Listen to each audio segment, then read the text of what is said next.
It's September 1st, 2020, and this is Sketchworks NewsBrake. The news stops here.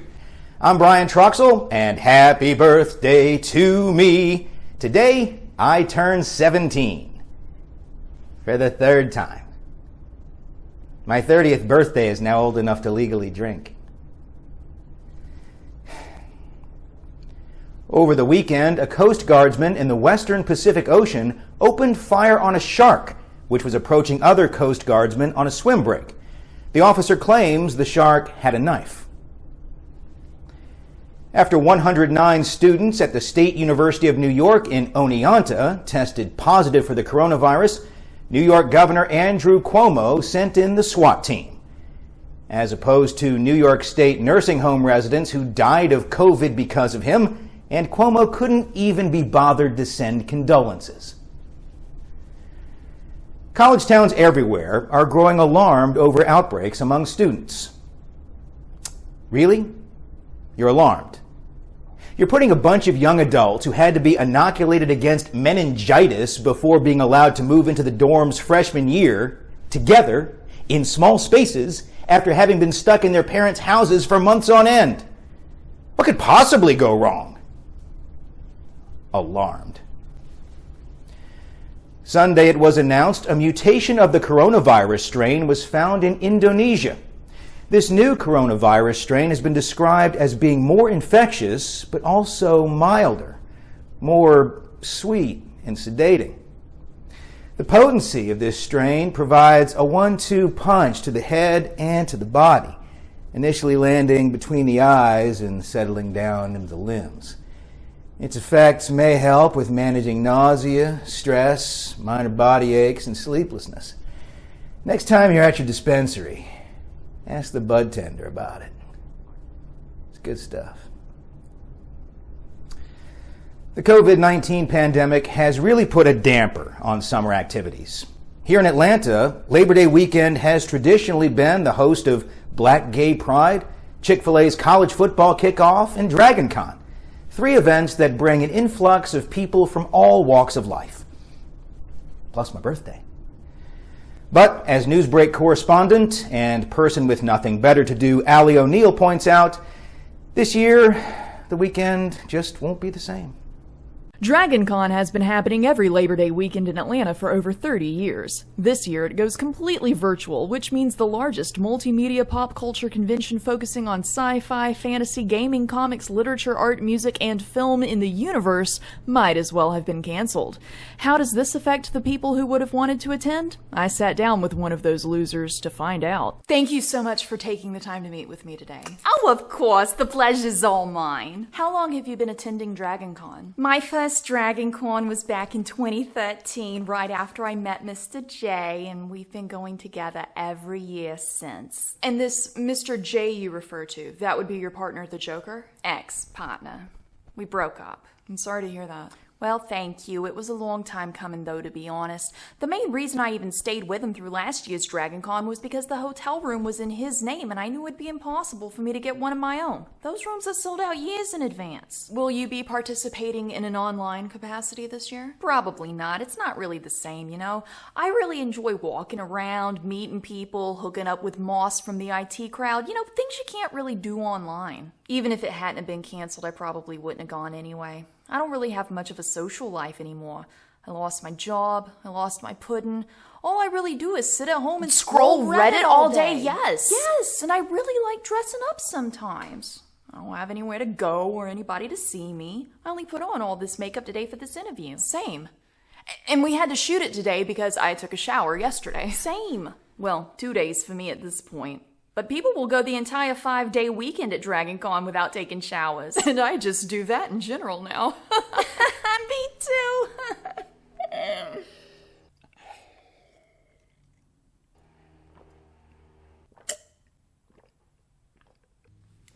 Oh, and I quit social media, so I can't post pictures online anymore, and I just really like getting attention from other people, but if I can't get the attention, then what's the point? Yes. And I had really nice pictures, too, like this one. That is amazing. Who took that? Joker. That was the other hard part of the breakup. I lost my cosplay photographer. You ever stay with someone just because they have skills they can offer you? Aren't you supposed to be blonde? Yeah, I have my own theories about cosplay. You know, I'm not going for screen accuracy. I'm just trying to have a good time. I like to think, what would this character look like if I was them in real life? And in real life, I have dark hair. Also, I used to be blonde, but it was so much upkeep. Yes. That's also why I don't wear high heels. I can get around much better in these things. I'm wearing that same pair, but opposite. That doesn't surprise me. Well, I think I have found my new best friend. We're gonna keep hanging out, but I need to sign off first. So, for Sketchworks NewsBrake, I'm Allie O'Neill. And I'm Harley Quinn. Nice to meet ya. Thank you, ladies. Amazon now has government approval for making Prime deliveries via airborne drones. UPS and FedEx are seeking government approval for a drone that can damage your package and drop kick it into someone else's yard. The Postal Service has been using those for years. Walmart is hoping TikTok could be its key for getting younger shoppers.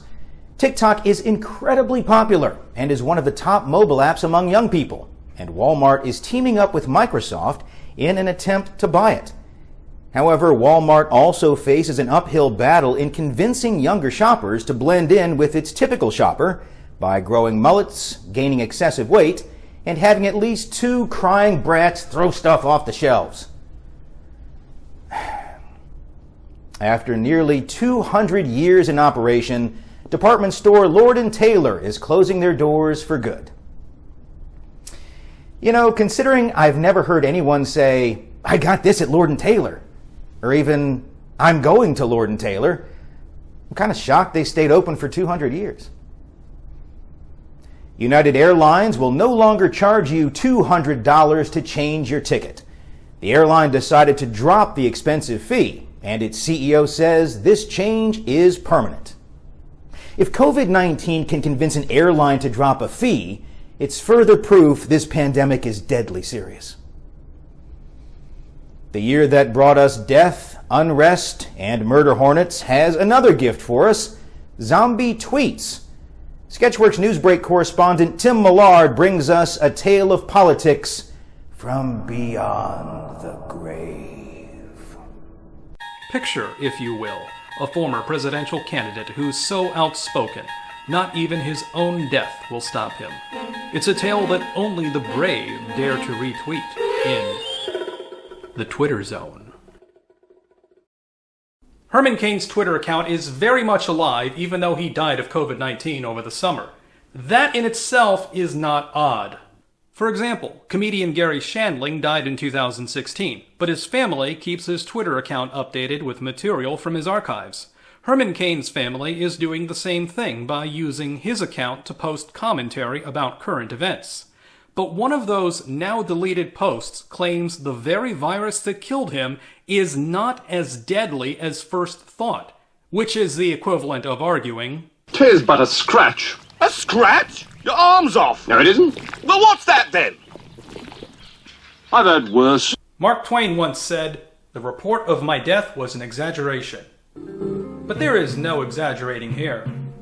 Herman Cain's family is trying to keep his memory alive by spreading misinformation about the very disease that killed him. Not even the writers of Weekend at Bernie's can imagine what the dead can truly do in fewer than 280 characters. I'm Tim Millard. Beware who you follow in the Twitter zone. Thank you, Zombie Rod Serling. Imagine, if you will. Imagine being the person who finds a live surface-to-air missile just sitting around an airport. Someone in Florida found just that at a small airport between Orlando and Tampa. It's now at an Air Force base awaiting disposal. Now imagine being the person who has to tell their boss that their plan to destroy Florida didn't work. Facebook CEO Mark Zuckerberg says his company made what he calls an operational mistake by not removing a militia group's page after it issued a call to arms in Kenosha, Wisconsin. When you're a billionaire, you don't have to say you screwed up by overlooking a problem that exploded into a volatile situation. You just call it an operational mistake. A tractor trailer in Jackson County, Colorado blew a tire and overturned on an exit ramp, spilling over 40,000 pounds of chicken manure on the highway. Do we need to be concerned that this happened the same week McDonald's announced a new Chicken McNugget flavor? Disgraced evangelist Jerry Falwell Jr. confirms he'll get more than $10 million as part of his resignation from Liberty University. Falwell agreed to resign after a former pool boy revealed a years-long affair with Falwell and his wife. Liberty University may be getting screwed in the settlement, but that's okay. Falwell plans to jump in and participate. PETA, oh God, is requesting grocery store chains Wegmans and Publix stop selling Chalco brand coconut milk. Why is that, you may ask, while already rolling your eyes in anticipation of the answer? Because the coconuts used for the milk are picked by forced monkey labor. According to PETA President Ingrid Newkirk, the monkeys are, quote, driven insane from being deprived of everything that's important to them, unquote. I hate to break it to Frau Newkirk, but climbing trees and picking coconuts are things that are important to monkeys. Last week, we reported a story about American Airlines, and in it, we made a mistake. We told you that the third annual Celebrity Sandwich Battle at the Remedy Brewing Company was to take place in Sioux City, Iowa. It actually happened in Sioux Falls, South Dakota. Now, it's easy to blame John Babcock for his sloppiness, but in this case, our fact-checking of his story failed you. Last month, we fired my cats from NewsBrake because of bullying and intimidating behavior. And unfortunately, their fact-checking skills are sorely missed. And so, as of this week, they have been rehired. There is no truth to the rumors going around on zombie Twitter that they took advantage of this crisis to bully and intimidate their way back into their old jobs. Just hanging out in my kitchen, washing some dishes, not doing anything important. Oh. Hey guys, you two want something?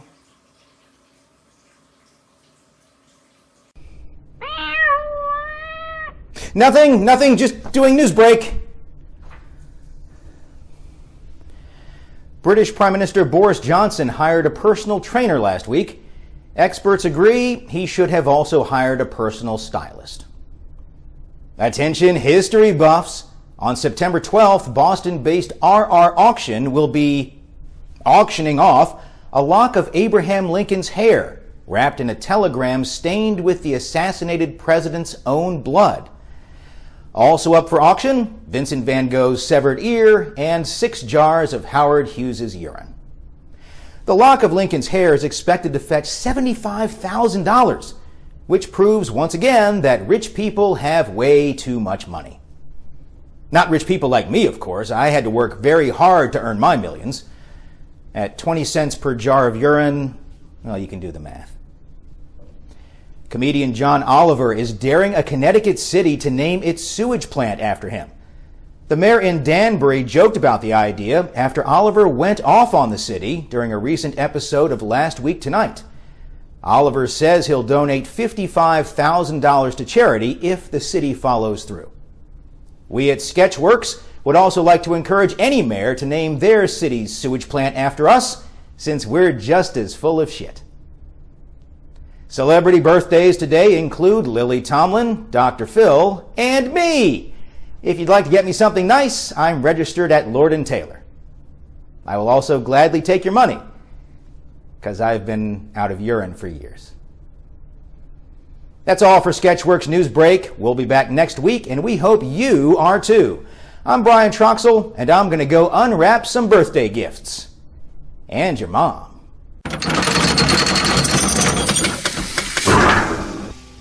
You know, if we're less than 6 feet apart, we really should be wearing masks. Oh, you're right.